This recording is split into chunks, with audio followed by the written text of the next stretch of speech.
Alright guys, streaming again. Trying to figure out my audio situation here. I've got this headset mic. I think I've showed that in the previous video.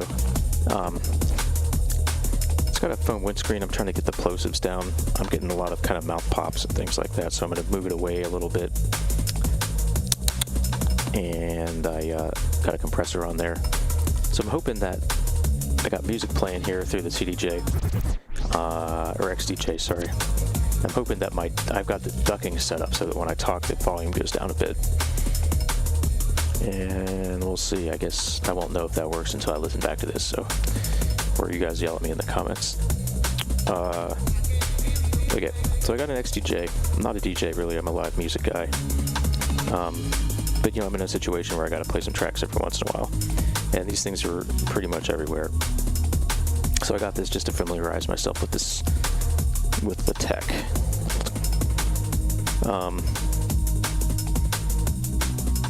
Things like the way the Q works is a little bit weird, I think. Like, I'm coming from Tractor. I really like Tractor. Things work a little bit different. Got the same kind of things, track search, Q points, loop in and out, scratch mode, what they call, what is Tractor called? I forget. It's called slip, which basically means if you're playing the track and you stop it, the track keeps kind of virtually playing, so that if you're counting off and you want to do a little scratch, it picks up where it left off. If you don't have that on, it's kind of weird. You kind of lose, you get an extra beat.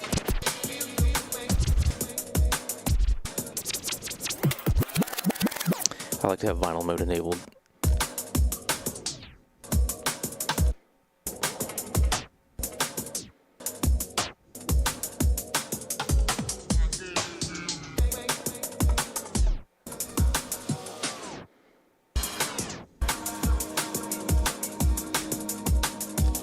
What else can I tell you here? Pitch mode, if you want key lock on, that's called master tempo. Everything's just called something different.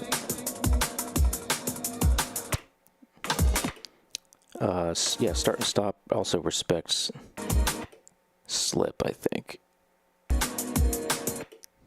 Yeah, so if you see the time, when I stop, it picks up as if the track kept playing. So slip mode works for all. Like if I stop the record like this, slip mode's active. You know, and I noticed that whenever I load a new track, slip mode will be off. It's kind of annoying actually. So slip mode turns off every time. Same thing with, I think HotQ does the same thing. Yeah, I'm jumping around a bunch here, sorry. I just want to kind of like give a brain dump about this kind of stuff.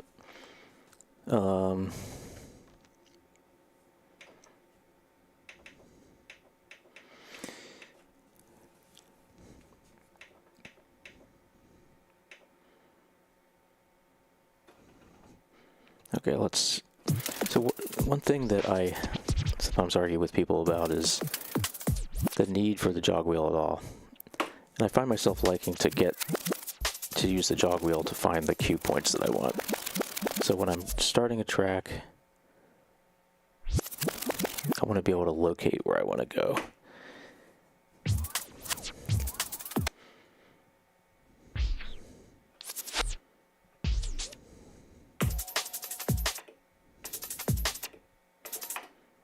Alright, so things to get used to is like when the track is playing and you hit Q, it jumps back and stops.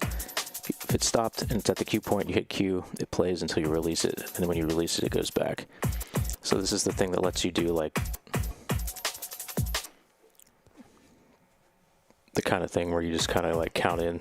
You're trying to do something where you're not using sync and you want to match a beat. You kind of just keep hitting Q while you're adjusting things.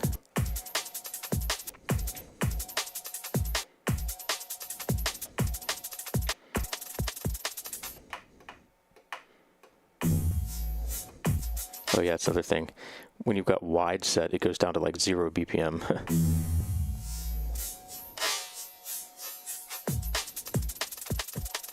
and up to like, wow, this is a lot, 180.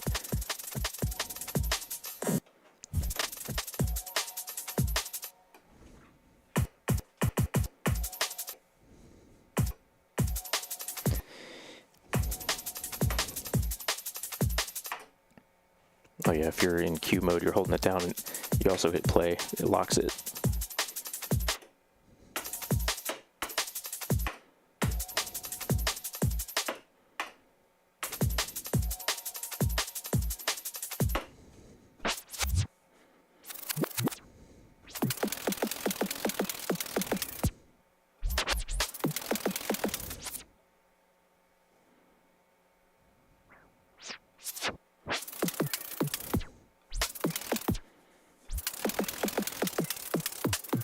Yeah, it's kind of weird how it keeps jumping back to the cue point when you do this.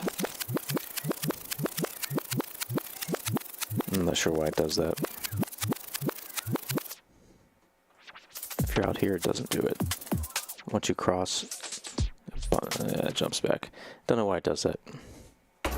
Anyway, that's why I bought one of these things, so I can figure all this shit out.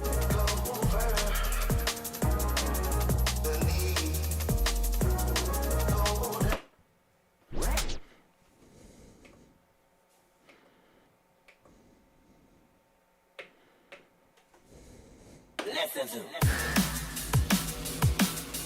You know, I want to ask you something.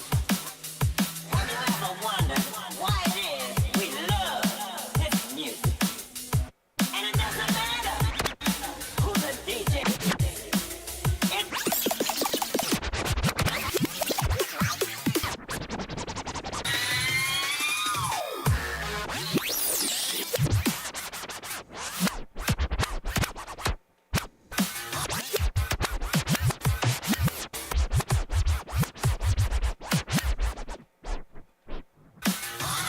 Yeah, I guess slip makes it impossible to back cue and then just drop. If you got slip on, it doesn't work.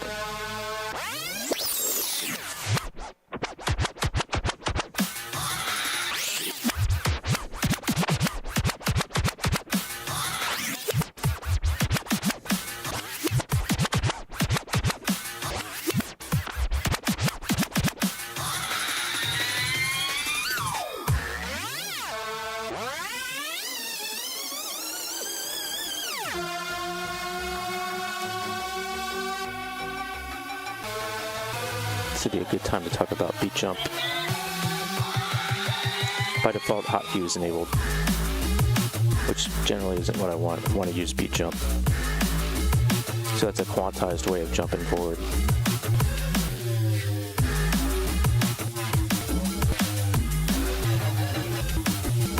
Actually not sure if it respects quantize or not.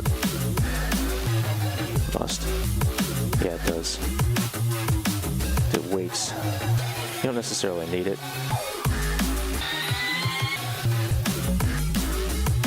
But if you want it, yeah.